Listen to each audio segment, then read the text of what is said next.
再来看台南咸水风炮是世界正出名的元宵庆典，早起伫咸水的关帝庙头前的广场启动咯。2天2暝的风炮射景正式开始。庙方是表示讲，虽然今年风炮无办伫拜六礼拜，也毋过哦，同款是真有规模，计共是有250座的炮声。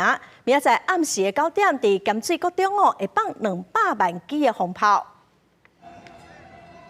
吊车甲一段挂炮啊吊起来，甲第一挂炮啊点好倒，代表活动开始。2月11早起8点，元宵重点活动，台南咸水放炮正式启动。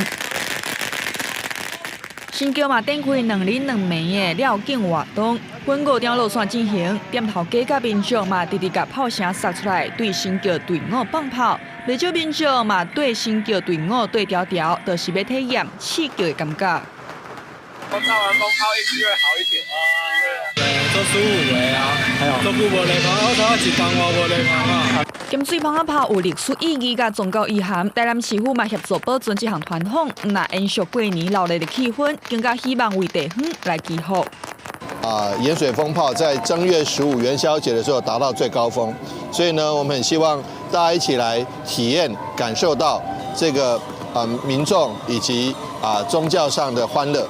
规模，因为讲是假日，人会减少，因为所有的炮声是拢要献予关圣帝君，所以嘛无减少啊。